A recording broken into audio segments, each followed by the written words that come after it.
Hi dears, എന്തൊക്കെയുണ്ട് വിശേഷം? എല്ലാവരും സുഖമായിട്ടിരിക്കുന്നു. ചെറിയ വിഷുവിൻ്റെ അന്ന് സന്ധ്യാനേരമാണ്.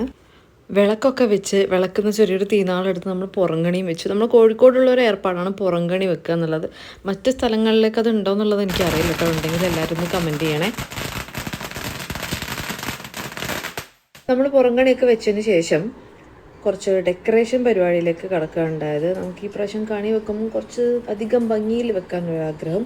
ഡെക്കറേഷനൊക്കെ കഴിഞ്ഞതിന് ശേഷം ഞങ്ങൾ വിചാരിച്ചിരുന്നാൽ പിന്നെ പടകം പൊട്ടിച്ചങ്ങോട്ട് തിമിർക്കാന്ന്. ഇത് കത്തിക്കുന്ന ഐറ്റംസ് മാത്രമാണ്, പൊട്ടിക്കുന്ന ഐറ്റംസ് നമ്മൾ വേറെ മാറ്റി വെച്ചിരിക്കുകയാണ്. ബേബി ഉള്ളതുകൊണ്ട് എന്താ എടുത്ത് കത്തിക്കുക പൊട്ടിക്കുക എന്നൊന്നും പറയാൻ പറ്റില്ല. പക്ഷെ ആളിപ്രാവശ്യം അടിപൊളിയായിരുന്നു. കത്തിക്കാനും പൊട്ടിക്കാനൊക്കെ വേണ്ടി ഭയങ്കര വൈബായിരുന്നു. പൊട്ടിക്കുന്നത് കുറച്ച് പേടിയാണ്, എന്നിരുന്നാലും കത്തിക്കാനൊക്കെ ആൾ ഉഷാറായിരുന്നു. കൂടെ നിലച്ചക്രം കത്തിക്കാൻ വേണ്ടിയിട്ടുള്ള ത്വരയായിരുന്നു. നമുക്ക് നിലച്ചക്രം ഭയങ്കരമായിട്ട് ഇഷ്ടപ്പെട്ടു കേട്ടോ.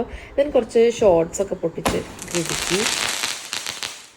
അങ്ങനെ സമയം 3:30 കഴിഞ്ഞ് 4 മണിയായപ്പോൾ ഞാൻ കണി വെച്ചിരിക്കുകയാണ്.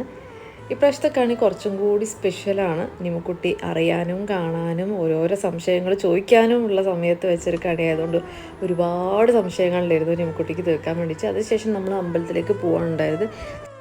നമ്മൾ അമ്പലത്തിൽ പോകാൻ വേണ്ടിയിട്ട് കുറച്ച് ലേറ്റായി പോയി കേട്ടോ. വേറെ ഒന്നുമല്ല, കണിയൊക്കെ വെച്ച് കഴിഞ്ഞ് പടകം പൊട്ടിക്കലൊക്കെ കഴിഞ്ഞതിന് ശേഷം നമ്മൾ 3 പേരും കുറച്ച് നേരം കൂടി കിടന്നുറങ്ങി.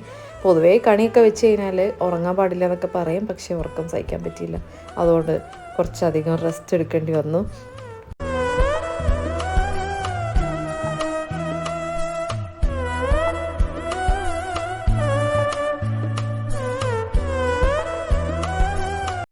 ആദ്യമായിട്ടാണ് നിമുക്കുട്ടിക്ക് ഒരു സ്കേർട്ടും ബ്ലൗസും നമ്മൾ സ്റ്റിച്ച് ചെയ്യിക്കുന്നത്. ഓൾറെഡി ഒരെണ്ണം ഉണ്ടായിരുന്നു, അത് റെഡിമെയ്ഡ് ആയിരുന്നു.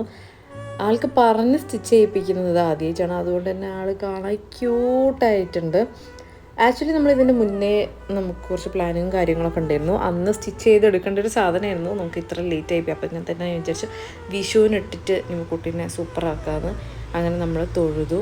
കുറച്ച് ലേറ്റ് ആയതുകൊണ്ട് ആൾ കുറച്ച് കുറവാണ്, പക്ഷെ വന്നുകൊണ്ടിരിക്കുന്നുണ്ട്. നമ്മൾ തൊഴുത് ഇനി വീട്ടിലേക്ക് പോവുകയാണ്. ആക്ച്വലി ഇപ്രാവശ്യത്തെ വിഷുവിന് നമ്മൾ 2 ഫാമിലീസും കൂടില്ല. എൻ്റെ ഫാമിലിയും ഇല്ല, ഏട്ടൻ്റെ ഫാമിലിയും കൂടില്ല. അതുകൊണ്ട് നമ്മൾ 3 പേരും മാത്രമായിട്ടാണ് ഒരു വിഷു കഴിക്കുന്നത്. ഞാൻ എൻ്റെ മുന്നത്തെ വീഡിയോയിൽ പറഞ്ഞ പോലെ തന്നെ ചെറിയ വിഷു അല്ലെങ്കിൽ ചെറിയോണൊക്കെ ഏട്ടൻ്റെ സിസ്റ്ററെ കൂടിയാണ് ഞങ്ങൾ സെലിബ്രേറ്റ് ചെയ്യാറ്. അത് കഴിഞ്ഞ് ചെറിയ വിഷു അല്ലെങ്കിൽ ചെറിയോണൊക്കെ എൻ്റെ പേരൻസിൻ്റെ കൂടെയാണ് ഞങ്ങൾ സെലിബ്രേറ്റ് ചെയ്യാറ്. ഈ പ്രാവശ്യം കുറച്ച് പ്ലാനിങ് അങ്ങോട്ടും ഇങ്ങോട്ടൊക്കെ മാറിയതുകൊണ്ട് എല്ലാവരെയും അവൈലബിലിറ്റി കുറച്ച് കുറവായി പോയി. ആക്ച്വലി ഞങ്ങൾക്കിന്ന് പുറത്തു പോകാൻ വലിയ പ്ലാനിങ്ങോ അല്ലെങ്കിൽ വലിയ കുക്കിങ്ങോ ഒന്നുമില്ല. ബേസിക്കായിട്ടുള്ള കുറച്ച് നോൺ വെജും കാര്യങ്ങളൊക്കെ കുക്ക് ചെയ്യണം. പൊതുവെ അങ്ങനെ കുക്ക് ചെയ്യാൻ പാടില്ല എന്നൊക്കെ പറയും, പക്ഷെ നമ്മൾ മാത്രമായിട്ട് നമുക്ക് സദ്യ ഒന്നും അങ്ങനെ പോവില്ല. എല്ലാവരുടെയും വിഷുവൊക്കെ എങ്ങനെ ഉണ്ടായിരുന്നു, അടിച്ചു പൊളിച്ചോ എന്നുള്ളതൊക്കെ എനിക്ക് കമൻറ്റ് ചെയ്യണം. വീഡിയോ കണ്ടിട്ടില്ലെങ്കിൽ എല്ലാവരും വീഡിയോസൊക്കെ കാണണം, സബ്സ്ക്രൈബ് ചെയ്യണം. നമുക്ക് അടുത്ത വീഡിയോയിൽ കാണാം. അതുവരെയ്ക്കും ബായ്.